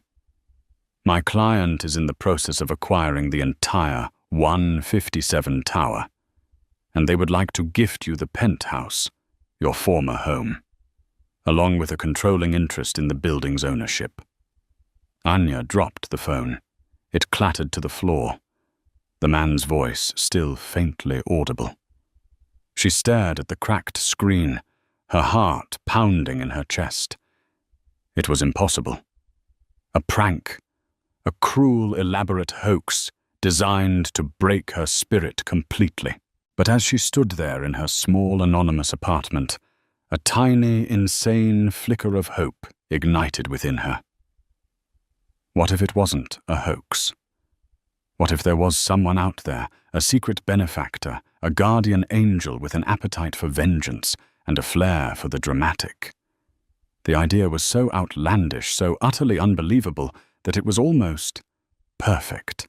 A twist of fate so audacious that not even Julian Croft, in all his calculating arrogance, could have ever seen it coming. The battle for her future, she realized, had just begun, and a mysterious, powerful new player had just entered the game. The days that followed the mysterious phone call from Benjamin Carter were a strange mix of hope and disbelief. Anya half expected to wake up and find it was all a dream, a figment of her overwrought imagination. But then a sleek black car would appear at her doorstep, a courier would deliver a discreet package, or a quiet, unassuming email would land in her inbox. The secret benefactor, whoever they were, was very real, and their influence was both subtle and profound. The first tangible proof came in the form of a new secure phone delivered by a tight-lipped courier. It came with a single pre-programmed number, Benjamin Carter's. He became her sole point of contact with this invisible force, a calm, reassuring voice in the whirlwind of her life. "My client believes in discretion and security," Carter explained during their first call on the new device. "Julian Croft is a man who deals in information. We must ensure he has none about our activities." Carter also arranged for Anya to move. The small apartment, while a refuge, was not secure. The benefactor had acquired a spacious, elegant brownstone in a historic, tree-lined neighborhood in Brooklyn, a world away from the cold, modern glass of Midtown Manhattan. The property was registered to a shell corporation, making it untraceable to Julian. "Consider it your safe house," Carter told her, "a place to rest, to plan, and to prepare." Prepare for what, Anya wondered. The benefactor's plans remained shrouded in mystery. All Carter would say was that his client had a long-term strategy to address the imbalance of power between Anya and Julian. The benefactor's most significant move, however, was in the legal arena. Carter introduced Anya via video conference to a new legal team. This wasn't a small one-woman operation like Helen's. This was a team of legal titans, the kind of lawyers who made men like Arthur Vance tremble. They were sharp, ruthless, and most importantly, they were now hers. "We've reviewed the documents Julian's lawyers sent you," said the lead attorney, a formidable woman named Evelyn Reed. "The NDA is a joke. We'll have it thrown out. The divorce proceedings will be handled on our terms, not his." But it was their strategy regarding the penthouse that truly stunned Anya. "The offer from my client stands," Carter confirmed. "They are in the final stages of a leveraged buyout of the entire portfolio of properties that includes 157. It's a complex off-market transaction that has been in the works for some time. Your, situation has simply accelerated the timeline." "Why?" Anya asked the question that had been burning in her mind. "Why are they doing this for me? I don't even know who they are." "My client," Carter said, his voice carefully neutral, "has a deep-seated belief in justice, and they have a personal interest in seeing Julian Croft held accountable for his actions. Let's just say your husband has made some powerful enemies." The idea was both terrifying and exhilarating. To be the beneficiary of such a powerful personal vendetta was a heavy burden, but it was also a shield, a weapon of unimaginable power. While Anya was being ensconced in her new life, Julian was growing increasingly agitated. His perfectly calibrated world was beginning to tilt on its axis. He had expected Anya to be broken, to be desperate. He had expected her to take the money sign, the papers, and disappear. But she hadn't. Instead, a wall of silence had gone up. The process server he had sent to her last known address, the dingy hotel, had been told she had checked out with no forwarding address. His private investigators, the best in the business, had hit a brick wall. It was as if she had vanished into thin air. Then came the letter from Evelyn Reed's office. It was a masterpiece of legal aggression, a polite but firm declaration of war. It rejected his proposed settlement, informed him that Anya would be contesting the divorce on grounds of extreme cruelty, and most audaciously stated that she intended to seek full ownership of the marital home, the 157 penthouse. Julian had laughed when he read that part. It was absurd, a desperate, amateurish bluff. But Arthur Vance, his own lawyer, had not been dismissive. "Evelyn Reed is not an amateur, Julian." Vance had warned, his face pale. "She's a killer. If she's representing your wife, it means someone with very deep pockets is backing her. Someone who wants to hurt you." The news of the leveraged buyout of the 157's parent company sent a shockwave through the real estate world, and a jolt of pure dread through Julian. It was a bold, aggressive move, executed with a speed and precision that spoke of immense financial power. And it was aimed directly at him. He was about to lose control of his own building, his own kingdom. He became obsessed, consumed with finding out who was behind it. He called in favors, leveraged his contacts, but the identity of the buyer was shrouded in a complex web of offshore corporations and impenetrable trusts. It was a ghost, a phantom entity that was systematically dismantling his world. His paranoia began to seep into his professional life. He became short-tempered with his staff, suspicious of his partners. The amicable separation narrative he had so carefully constructed was beginning to crumble. Whispers began to circulate. Why was Julian Croft, the master of the universe, suddenly so embattled? What had really happened with his wife, Marcus? His brother watched Julian's unraveling with a mixture of satisfaction and concern. "You should have just been a decent human being, Julian," he said one evening, finding his brother staring moodily out of the penthouse window, a glass of whiskey in his hand. "You made this bed for yourself. Someone is helping her." Julian snarled his reflection, a distorted mask of fury in the darkened glass. "Someone is pulling the strings, and I'm going to find out who it is." Meanwhile, in the quiet sanctuary of her Brooklyn brownstone, Anya was undergoing a transformation. With the immediate threat of homelessness and poverty removed, she began to heal.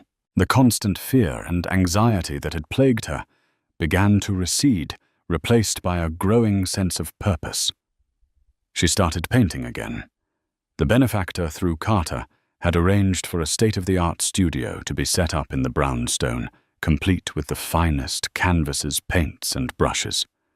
For the first time in years, she felt the familiar, intoxicating rush of creative energy. Her art, once a source of quiet rebellion, was now becoming a declaration of strength. Her paintings were no longer the soft, abstract landscapes of her past. They were bold, raw, and full of emotion. She painted the gilded cage of the penthouse, the cold, unforgiving face of her husband, the terror of that first night alone. But she also painted the burgeoning life within her, the unexpected kindness of strangers, the nascent hope for a future she could call her own. She also began to educate herself. The legal team provided her with files, documents, and reports. She learned about Julian's business dealings, his vulnerabilities, the hidden cracks in his empire. She discovered that his success was built on a foundation of ruthless takeovers, broken promises, and ruined lives. He had left a trail of enemies in his wake, any one of whom could be her secret benefactor. The pregnancy was progressing, and with each passing week, her connection to the child grew stronger. This baby, once the source of her downfall, was now her greatest motivation. She was no longer just fighting for herself. She was fighting for her child's future, for their right to a life free from the shadow of their father. One day, Benjamin Carter arrived at the brownstone in person. It was the first time Anya had met him face to face. He was exactly as his voice had suggested, calm, impeccably dressed, and exuding an air of quiet competence. "My client felt it was time for you to have a more active role in the proceedings," he said, handing her a thick file. "This is a comprehensive portfolio of Julian Croft's assets, his liabilities, and his indiscretions." Anya opened the file. It contained a wealth of information, hidden bank accounts, shell corporations, details of secret deals that bordered on illegal. But it was a smaller, separate envelope within the file that caught her attention. "What's this?" she asked. That Carter said, his expression unreadable, is what my client refers to as the key. It's personal. It's a piece of your husband's past that he has gone to great lengths to conceal. My client believes it is the one thing he fears above all else. Anya's hands trembled as she opened the envelope. Inside was a faded photograph and a yellowed newspaper clipping. The photograph was of a young, smiling woman, her eyes full of life and hope. The newspaper clipping was an obituary. The woman's name was Sophia, and she had died tragically and mysteriously over a decade ago. "Who is she?" Anya whispered, a cold dread creeping into her heart. She was Julian Croft's first love. Carter explained, his voice soft. "And her family believes he was responsible for her death." The room fell silent, the only sound the frantic beating of Anya's own heart. The benefactor's game was far more dangerous, far more personal than she had ever imagined. This wasn't just about a divorce or a penthouse. It was about a secret that had the power to not just ruin Julian Croft, but to destroy him completely. And the benefactor had just handed her the weapon. The revelation of Sophia's existence and the dark cloud of suspicion surrounding her death shifted the very ground beneath Anya's feet. The battle was no longer just about her own liberation. It was about uncovering a truth that had been buried for over a decade. The faded photograph of the smiling young woman became a haunting presence in the quiet brownstone, a silent testament to another life Julian had allegedly destroyed. Benjamin Carter, acting on his client's instructions, provided Anya with a more detailed dossier on the Sophia case. Sophia Romano had been Julian's college sweetheart, a brilliant, passionate young woman from a wealthy old-money family. They were the golden couple, destined for a life of shared success and happiness. But their relationship had ended abruptly, and shortly thereafter, Sophia had died in a single car accident on a winding coastal road. The official ruling was accidental death, but the Romano family had always suspected foul play. They believed Julian had driven her to her death either through emotional torment or as the darkest whispers, suggested by more direct means. The Romanos, a proud and powerful family in their own right, had tried to investigate, but Julian even then had been adept at covering his tracks. They had no concrete proof, only a deep-seated conviction that he was responsible. They had eventually withdrawn from society, broken by their grief and their inability to find justice for their daughter. "Why are you telling me this?" Anya asked Carter, her voice trembling. "Who is your client? Is it the Romano family?" Carter's expression remained impassive.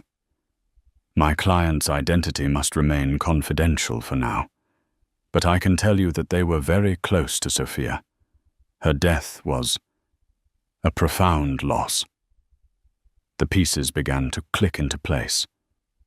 The benefactor's vendetta wasn't just about business or a general sense of justice. It was deeply, irrevocably personal. They were using Anya and her own struggle against Julian as the instrument of a long-delayed revenge. Anya felt a chill run down her spine. She was a pawn in a much larger, much deadlier game than she had realized. But she was also the one holding the most powerful piece on the board. Her legal team, led by Evelyn Reed, began to subtly shift their strategy. They weren't just attacking Julian's finances anymore. They were creating a narrative, a pattern of behavior. They started deposing former employees, ex-girlfriends. Anyone who had witnessed Julian's controlling nature, his ruthlessness, his capacity for cruelty. They were painting a portrait of a man who systematically broke the women in his life. The pressure on Julian was mounting from all sides. The phantom buyer had successfully completed the acquisition of 157. He was now a tenant in his own kingdom, a fact that galled him to his core. His business deals were facing unexpected scrutiny, with regulators suddenly taking a keen interest in transactions that had previously gone unnoticed, and the whispers about his amicable divorce were growing louder, fueled by strategic leaks from Anya's legal team. He was bleeding money influence, and most importantly, control. The world he had built with such meticulous precision was beginning to fracture. He became a man besieged, lashing out at everyone around him. His rages became legendary, his paranoia all-consuming. Marcus, his brother, was one of the few people who dared to confront him directly. "This is about more than the divorce, isn't it?" Marcus asked one night, finding Julian in his office, surrounded by financial reports and legal documents. "This feels different. It feels personal." Julian's head snapped up, his eyes bloodshot and wild. "What do you know about it?" he snarled. "I know that you're self-destructing," Marcus said, his voice unusually firm, "and I think I know why. I remember Sophia Julian. I remember what happened, and I think someone else does too." The mention of Sophia's name was like a physical blow. Julian recoiled, his face ashen. "You will not speak that name in this office," he hissed, his voice a low, dangerous growl. "Why?" Marcus pressed, emboldened by his brother's reaction. "Because you're guilty. Because you know you destroyed her, just like you tried to destroy Anya." In a sudden, violent outburst, Julian swept everything off his desk. Papers, a laptop, a crystal decanter, all went crashing to the floor. "Get out!" he roared, his face contorted in a mask of pure fury. "Get out of my life!" Marcus left shaken, but more certain than ever that the key to his brother's downfall lay in the past. While Julian was spiraling, Anya was finding her strength. The pregnancy was now visible, a gentle curve that she touched with a mixture of love and fierce protectiveness. She had chosen a name for her unborn child, a son whom she would call Leo. It meant lion, a symbol of the courage she was trying to embody. She continued to paint her work, becoming a visual diary of her journey. One of her paintings, a powerful abstract piece that captured the feeling of falling from a great height, was anonymously submitted to a prestigious art competition by the benefactor. It won. The news, when it was announced, caused a small stir in the art world. A new unknown artist of incredible talent had emerged. For Anya, it was a validation of the identity she had sacrificed for her marriage, a sign that she was becoming her own person again. But the real turning point came when the benefactor decided it was time to reveal their identity. Benjamin Carter arranged a meeting at a discreet, private location, a secluded wing of the Frick Collection, the renowned art museum after hours. Anya was led through the silent, echoing halls past masterpieces by Rembrandt and Vermeer to a small, quiet gallery. A woman was standing with her back to Anya, gazing at a painting. She was older, in her late 60s, with an air of quiet, unshakable elegance. She was dressed in a simple but exquisitely tailored suit, her silver hair styled in a chic, classic bob. When she turned around, Her eyes, a startlingly intelligent shade of blue, met Anya's. "Anya?" the woman said, her voice warm, but tinged with a deep, abiding sadness. "I am so glad to finally meet you in person. My name is Isabella Romano." Anya's breath caught in her throat. It was Sophia's mother. "You are my benefactor." Anya whispered the words, a statement, not a question. "I am," Isabella confirmed. "Sophia was my only child. When she died, a part of me died with her. For years, my husband and I were lost in our grief. We had the wealth, the influence to fight Julian, but we lacked the will. We gave up." She gestured to the painting she had been looking at. "But I never forgot, and I never stopped watching him. I watched him build his emir on the ashes of other people's lives. I watched him charm his way through society, a wolf in sheep's clothing. And then I watched him marry you." Her gaze on Anya was intense, but not unkind. "I saw in you the same spark I saw in my Sophia. The same intelligence, the same passion, the same light, and I saw him trying to extinguish it just as he had extinguished hers. When he threw you out pregnant and alone, I knew I could not stand by any longer. It was as if he was killing my daughter all over again." Tears welled in Anya's eyes. "I'm so sorry for your loss," she said, her voice thick with emotion. "Sophia's death will never be avenged in a court of law," Isabella said, her voice hardening. "Julian was too clever for that. But he can be brought down. His empire is a house of cards built on arrogance and intimidation. And you, Anya, are the one who is going to pull out the first card." "Me?" Anya asked, bewildered. "How?" "Julian's greatest vulnerability," Isabella explained, "is his ego, his belief in his own invincibility. We have systematically dismantled his financial security and his public image. Now we must deliver the final personal blow. We must confront him with the two things he thought he had successfully buried: his past and his own child." The plan she outlined was audacious, a piece of high-stakes theater designed to shatter Julian's psyche completely. "The annual Croft Foundation Charity Gala is in 2 weeks," Isabella said.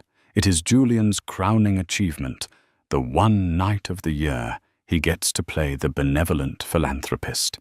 It is the perfect stage for his public humiliation." The plan was simple, yet devastating. Anya would make her return to society at the gala. She would not be the broken, discarded wife. She would be the picture of strength, success, and radiant motherhood. And she would be escorted by a guest who would be sure to capture the attention of every camera and every gossip columnist in the room. "Who will I be with?" Anya asked. Isabella smiled, a flicker of grim satisfaction in her eyes. "With my husband," she said. "The world has not seen Alessandro Romano in public in over a decade.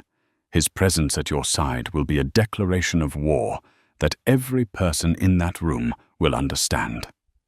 And there was one more piece to the plan, one final devastating twist. "We have also acquired something else of Julian's," Isabella said, her voice dropping. "A small private biotech company he invested in years ago, one he has kept off the books. It specializes in genetic research and paternity testing." She paused, letting the implications sink in. "We have arranged for a court order demanding a paternity test for your unborn child. The results will be delivered by legal courier to Julian on the night of the gala." Anya's mind reeled. It was a masterstroke of psychological warfare. To confront him with his past, his present, and his future all at once in the most public of settings. "He will be cornered," Isabella said, her voice as cold as steel. "He will be exposed, and he will have nowhere left to run." As Anya left the museum, The weight of what she was about to do settled upon her. She was no longer just a victim seeking justice. She was an avenger, a key player in a decade-old tragedy. She thought of Sophia, the vibrant young woman in the photograph, and of Leo, the lion-hearted son growing within her. She was fighting for both of them now. The final act was about to begin, and the stage was set for a confrontation that would bring the House of Croft crashing down once and for all. The night of the Croft Foundation Charity Gala was Julian's annual coronation, a glittering spectacle held in the grand ballroom of the New York Public Library. He stood at its center, playing the part of the benevolent king. But beneath the bespoke tuxedo, he was a man on the verge of collapse. The world he had built with brutal precision was fracturing, attacked by a phantom enemy who seemed to anticipate his every move. His unraveling had accelerated that morning. A court order for a paternity test had been served, a legal dagger aimed at the heart of his deepest, most guarded secret. A rare genetic disorder that ran in his family, a condition he knew he was a carrier for. The child he had rejected wasn't just an inconvenience. It was a potential time bomb that could expose the one vulnerability he lived in mortal fear of. A sudden collective gasp silenced the ballroom's cheerful hum. The crowd, a sea of couture and diamonds, turned as one towards the grand staircase. Julian's blood ran cold.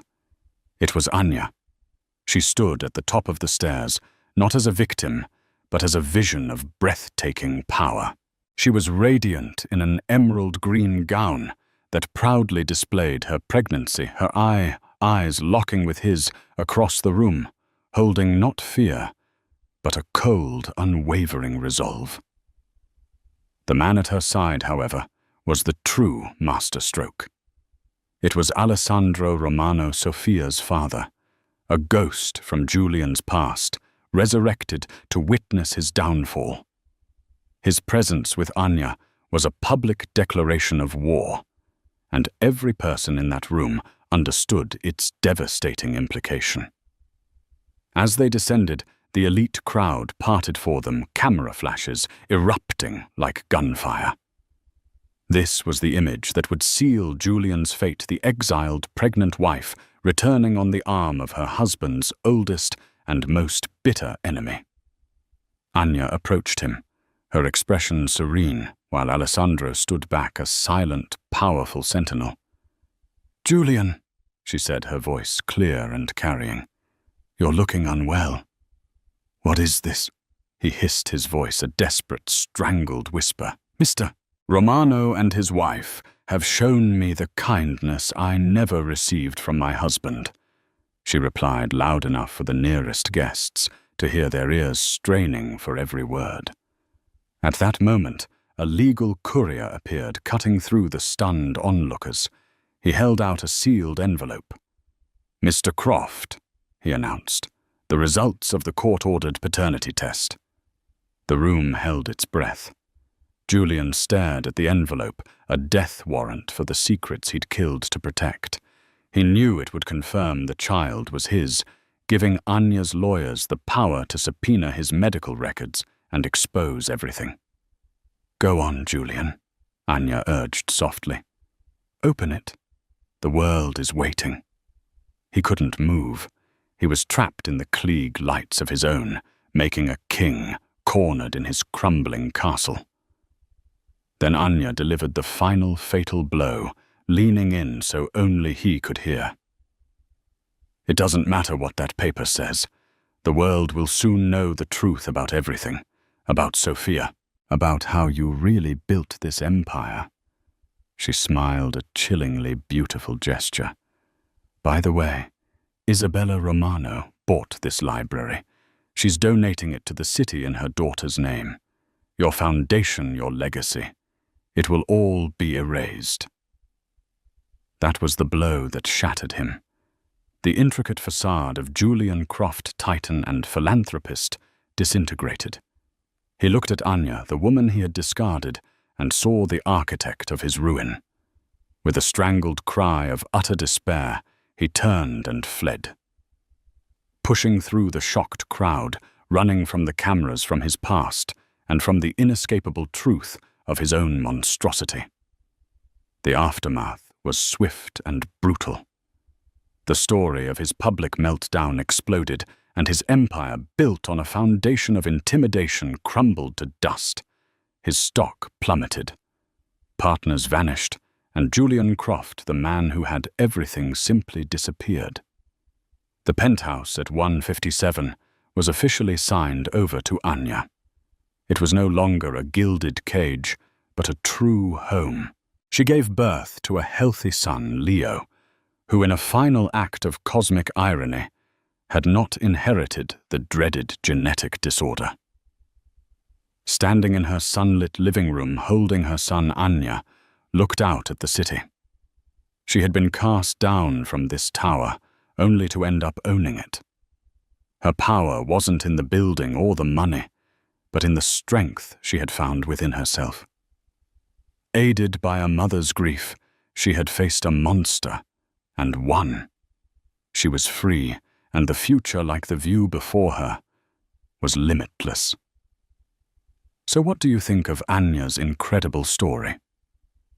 A journey from a shattered life on the cold pavement to owning the very tower she was cast out from. It's a powerful reminder that true strength isn't about the money you have, but the resilience you find in your darkest moments.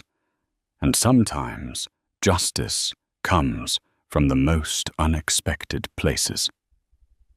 If you were moved by Anya's fight for her future and the incredible twist of her secret benefactor, show some love. Hit that like button, share this video with someone who needs a story of hope and empowerment. And don't forget to subscribe to our channel for more unforgettable stories like this one. Let us know in the comments what you think Julian's fate should be. We read every single one. Thanks for watching, and we'll see you in the next video.